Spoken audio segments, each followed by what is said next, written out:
Hello and welcome to this Minecraft Let's Play from the Lionheart server. I hope you're alright. I hope you're alright. I hope you're alright, guys. My name is Vidargavia, and today we're going to build, or start to build anyway, the Wheel of Fortune over in the Games District behind me, behind the two turtles there. But first we need to go and see what's going on in the Redstone shop, because I think we will need to shop up some stuff. And the thing is, guys, this is a very, very large redstone project. So it's going to be interesting for me to see how it goes. Yes! Yeah, it's going to be super interesting to see if I can manage this stuff. So the first thing I need is hoppers. And I'm guessing 1 diamond for 16. 8 diamonds, right? 1, 2, 3, 4. 1, 2, 3, 4, something like that. Well, yes, we do need droppers. 32 is fine. And not that we need too many in this project, but we do need observers as well. And we might need some redstone lamps as well. They're just a bit of a pain to get. Yeah, not bad at all. The Games District is starting to come alive a little bit here. We have paths in place, we have the dunking game, we have Ikes and AC's tower defense game, and we've started terraforming a little bit over there. We have things going on, the boxing ring and stuff like that. So, but now we need to have like a casino type game, so a Wheel of Fortune. Basically the idea is you put in a diamond and you have a certain chance of getting more diamonds back, otherwise you lost your diamond.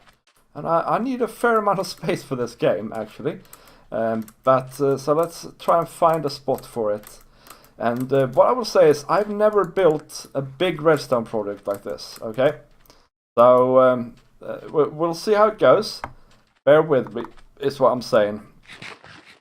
It doesn't need too much space up top. Let's, in fact, outline how much space it needs. So let's see, let's assume that we build it here. Right, so this is the entrance. Then we need to be sort of... there's going to be a thing here where you pay, for instance. Then it might be that the game starts here.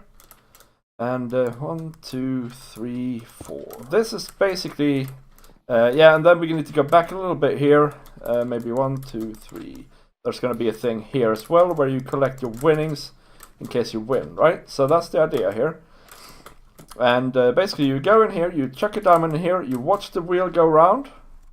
If it ends up here in the end, after a random time, you'll get 4 diamonds here. That's basically it. And if it ends up in any of the other places, you get no diamonds. And of course 4 is temporary. It can be 6, it can be 1. No, it shouldn't be 1 really. Or something like that. It's adjustable is what I'm trying to say. So that's how much room we need up top. Now we need a lot more space down below. I'm probably going to build underneath the road and towards the ocean here, I reckon.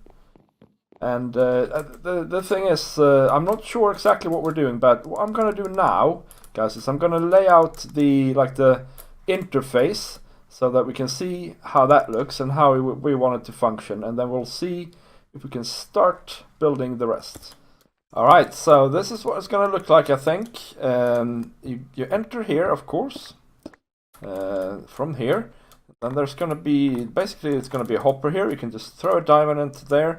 And of course we need an item filter later on to discern if it's a diamond or not. If it is a diamond, the game will start and you will see the lamps going around in circles here, right?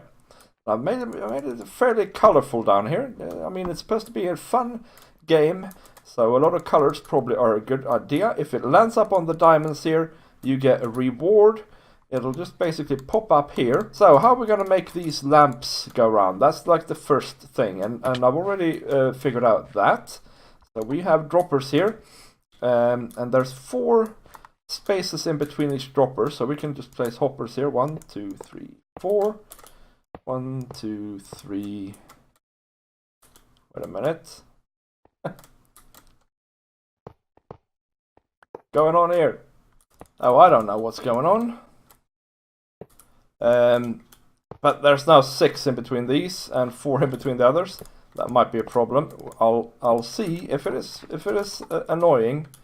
We'll change it up, and then but I need to know that kind of now, because if we change that up, then all of this needs to be changed as well. So yeah, hopefully it's all right. But yeah, we'll see. Doesn't matter if I give myself a bit more space anyway. But I'm actually a little bit skeptical here. I think maybe it needs to be a little bit tighter. This border needs to go away. Like this. So anyway, we're gonna have an item, of course, running around in this circular thing, and wherever it stops, it'll be able to give us a redstone signal. Yeah, that's how we're gonna determine basically which thing it landed on here. So like that, and we can put an item in here. Let's put my shield in, for instance. And then, so that's the first step, and then we need to have basically a clock that gives all of these a signal every now and again, but it doesn't need to be a very super fast clock, because it takes 4 ticks for each hopper here. So if the item is here, it's going to be 4, 8, 12, 16 ticks before we need another pulse, and it's going to be even longer if we have 6 hoppers. 24 ticks, and that means to say, which may be why I want to change this up. But anyway, I thought we could have a clock here in the middle somewhere and just go up and pulse to these every sort of 20 ticks or so. Hopefully that'll be alright.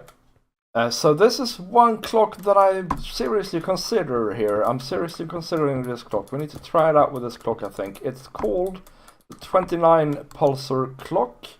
And basically what happens here is that when this powers off, that powers this torch, and then that goes out through here, decreasing the signal strength by 2 each time. And yeah, you can see it in action here. And then we get a pulse every 29 ticks from this. It's a little bit long, to be honest. I would like a pulse every 16 ticks or so. That would be nice. But yeah, this could work. So what we would just need to do here really is we need to power underneath here, I think is the best idea, right? So we put blocks in here, like that. And then we'd want it to power from here, and then maybe here, here, and so on, right? And what we can just do is probably pull up a signal straight up like that, and you hear it's going now every now and again, so like that. We don't even need any repeaters for that, which is nice, right? And then we can take the signal from here, probably do the same thing, and so on. Let me fix this, and you can see the lamps go. So the item's here, goes on to here, goes on to there, and so on. For us to be able to see this, though, yeah, for us to be able to see this, we need to also have a comparator going into this lamp, and so I can't actually have this here. So I'm gonna have to take it down again and figure out another way to do it. So we need to basically place this in first, I think. Where are my comparators? Here we go. Like that. Right, so the item is in here now, so that lamp is lit. And then we want to power it still from underneath. So let me have a fill with that, I guess. And we'll figure out a way to do it. Alright, so we've achieved the desired effect. There is going to be a ticking noise, I'm afraid, because of the droppers. But yeah, I don't like that it takes different amounts of time for the light to turn on. So I'm guessing I need to figure out how to sort that out. But I'll show you what the wiring is like now. It's not too bad, to be honest. It's just redstone. So we have the clock in the middle here. And then from various directions here, things go out, redstone goes out and into the block underneath, just like we wanted it to. And the only problem here is, in my opinion, that there's 8 lines going out, pretty much. 8 lines going out, pretty much. And I was hoping I would be able to do it with 4. But the thing is, I think, and I could do it with 4, if I powered the these droppers from this side instead, right? Like this. But I think that will lock these hoppers, which is a bad thing, because the first thing that this does is supposed to push into these hoppers. And it can't do it if the hoppers are locked. I might try that though. We'll see how that goes in that case. Okay, so I've changed up a few things here now. It still looks the same on top here, but there's now 5 hoppers in between each lamp. So the timings are much better now. I'm more happy with them. The time it takes for it before, sort of between one lamp is on and the next one comes on, that's just hopper delay. The time it stays lit, that's the difference between the hopper delay and the clock delay. So if we wanted to have the lamps light up for a longer period of time, for instance, well, then we would need to have a slower clock, all right? And if we want the time between the travel time, so to speak, for the item between the two lamps to be shorter, well, then we would need to have fewer hoppers, basically, meaning we would need to make this thing smaller. And I think originally I had planned to make it smaller. Don't know if I'm going to do that yet, but I think the timing for the clock is good. So the difference between the travel time and the clock time is good. We have an on-off mechanism on it as well, so now the thing is on. So the signal is on, so that means the thing stops. So that means that this is the final result in this case. And then we can give it another pulse here, turning this off basically, turning the lever off. And that means to start the game again. So that's good. And I think next up here, really, we need to have an input system. So we need to replace that lever basically with this. And this needs to accept diamonds and reject everything else and put it in some sort of trash bin. Well, I'm not going to destroy the items. What if I accidentally put my pick in here, you know? I want people to be able to retrieve their stuff. But yep, so we need an item filter down here somewhere. And we need to store our diamonds somewhere. And all that sort of stuff. I'm thinking, like, ideally I would like to have these diamonds come in here and then end up somewhere over here. Because what I would like to do is use the diamonds that we get here to hand out as prizes as well, right? So that it's a self-contained system. That way I don't need to come over here and check that often, basically. Okay, so this is our little hopper chain. This is the rubbish bin. And so if we have a filter here, for instance, what we need to do is we need to basically have 2 hoppers facing out like that. And this bottom one, this is where we're going to have our filter. This bottom one leads to lead. I'm going to make Ike's filter because I think it's shiny. Well, we need a dropper here. So this needs to lead into a dropper. See, I'm already running out of space, even though I thought I cleared a large area, larger than needed, right? So dropper. And then we need some sort of chest here. This is where our diamond's gonna end up.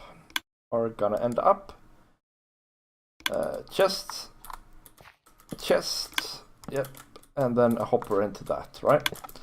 So the idea is we have a filter in this here thing. If it's a diamond, it goes in here and ends up here, right? If it's anything other than a diamond, it ends up in here. So we need to have that filter go in here. And let's see here. Some smooth stone bricks. That'll do. So basically, we want to have a block here. And then we want to have a redstone torch here, locking this hopper. Unless this is too full, basically. So, I guess block.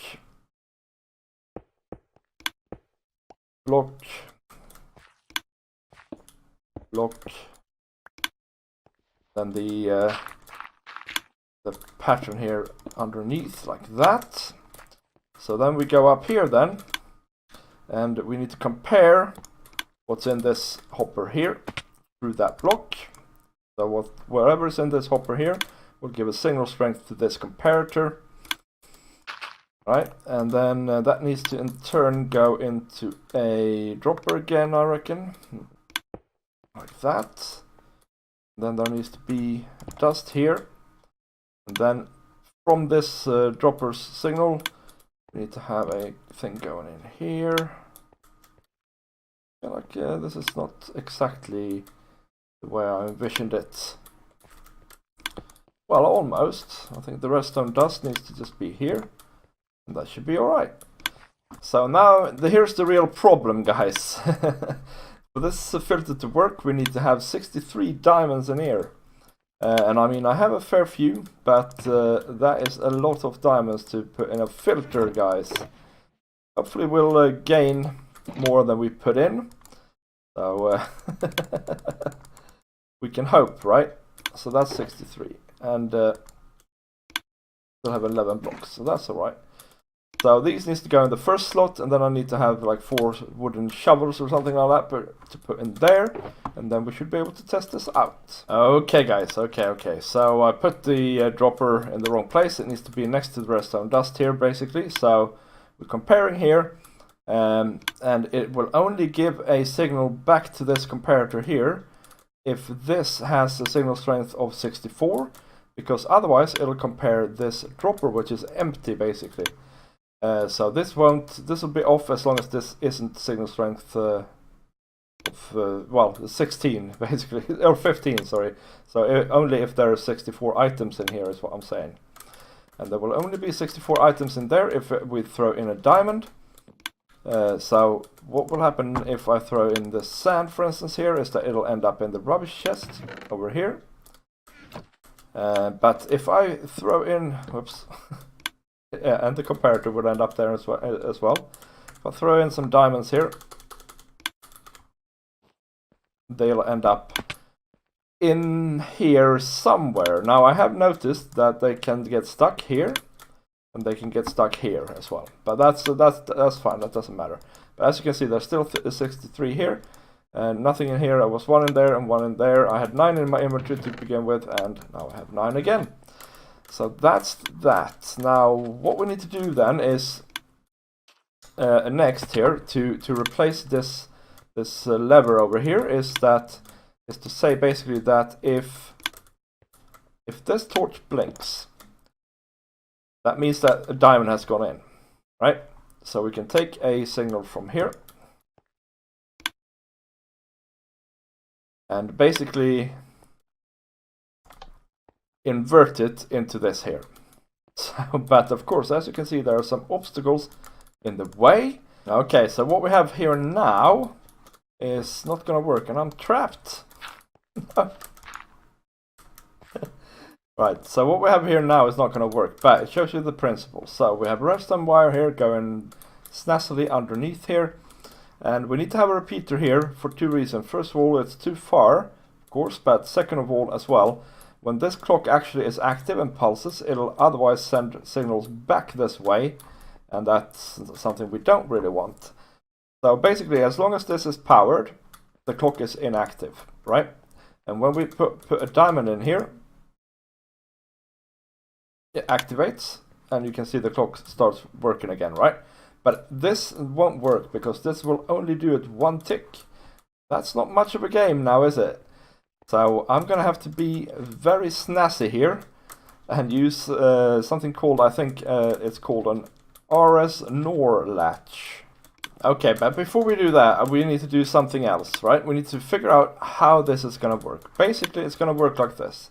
When I put a diamond, the game is off by default. When I put a diamond in here, what will happen is a randomizer will start to go round. And while that randomizer is not giving us a strong signal, we need to have this lamp going on. So the first thing we need to build here, before we fiddle with this, we just need to remember that this is where we're going to have the output later. We need to build a randomizer. And of course we're going to build a super simple one. There's no need to be fancy. I think we can build it here actually. I'm super careful in this build to use stone brick for anything that has redstone on it or anything like that. Just so I don't, because I know we're going to go down a level and stuff like that later on as well probably, and so yeah, I want to be careful here and not faff around too much. Maybe we should actually push this down one more block here. So we put the dropper here, maybe hopper there, and then we need a comparator here. So we compare what's in this hopper. Actually, let's move all of this back one step. And actually, I should use a stone brick here, shouldn't I? Because I have a comparator on this block. So let's check that on there. My days, my droppers are gone again. Like that, right? And then, if this is 3 long, the signal, that means, wrong thing, that means that the sword has been picked, and so it's going to basically stop sending the signal in, and that means in turn we need to reverse the signal here, which I thought we were going to have to do anyway to begin with. Turns out I was right, but for the wrong reasons. And I have no redstone torches on my person. There we go. That's that. Okay, so now this is off by default. Wait a minute here.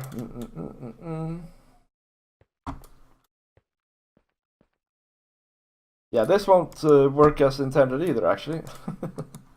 Oh, actually, you know what? I can use this clock, can't I? Because we don't need to randomize other than if the game is running, right? So we should be able to use signal from this clock, power this randomizer. Let me see if I can figure out how to do that. Okay, partial success here. So from this clock now, we have a redstone signal going down to this randomizer. And as you can see, the randomizer is putting out a strong signal there. Strong signal again. Strong. Keeps getting the axe. Promise you there are other things in here. Yeah, weak signal here. And so on, right? So when the axe is in there, that means that the signal goes over to here. And that turns the clock off temporarily. Now what we want to do though is once the axe is in here, we want to lock the whole system down until there's a diamond in there. And I think that's where the RS NOR latch will come in. Because what that does is basically it does the following. When it receives a pulse, so like this here. So if it receives this strong pulse, it'll turn on this redstone signal permanently. Until it receives a alternative pulse from this here, at which point it'll turn the redstone signal off again permanently until again it receives this here. So that's exactly what we need here. I just need to figure out where to build it. Okay, things have become a little bit complicated here, but let me just show you what we got here. You put in the diamond. The thing starts to go. And it only went once then, but it stops, okay? Now that's exactly what we're looking for here. So let's see if we can talk you through this. As you can see, there's quite some changes here. So we have this randomizer still. That's as it was. It does a little detour here into this block here. Remember that.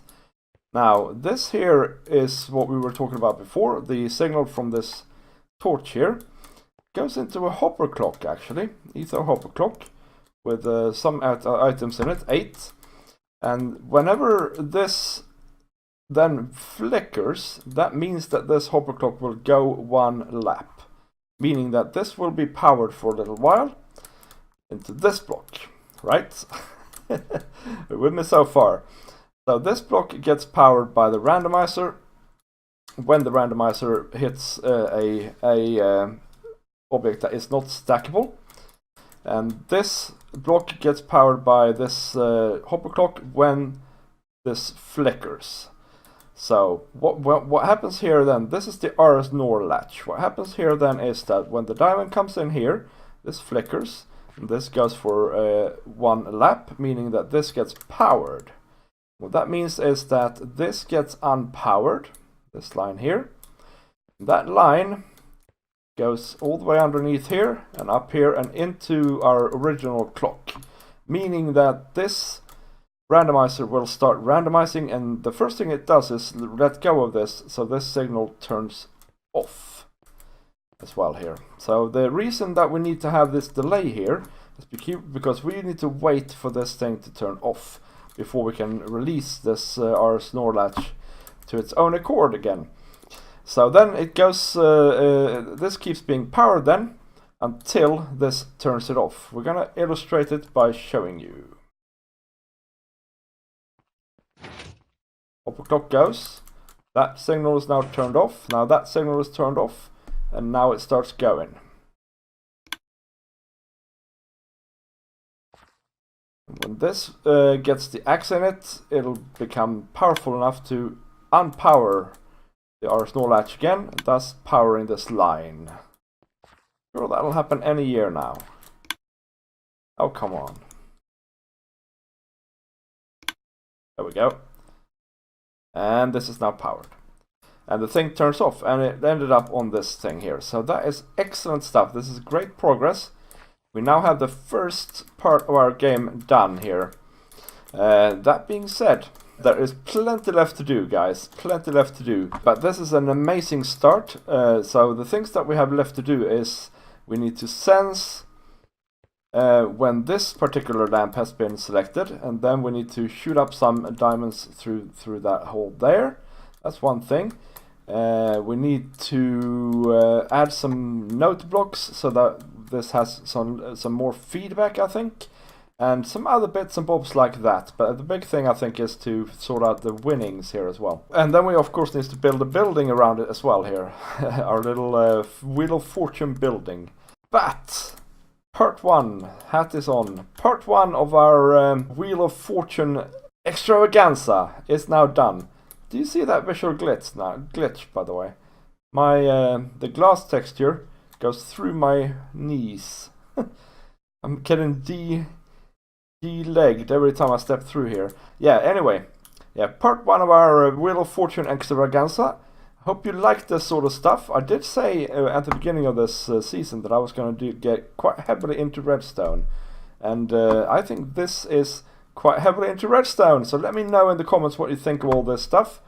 And if you think I should continue with this sort of stuff, or if you think I should do something else. And I will see you next time, guys. Bye!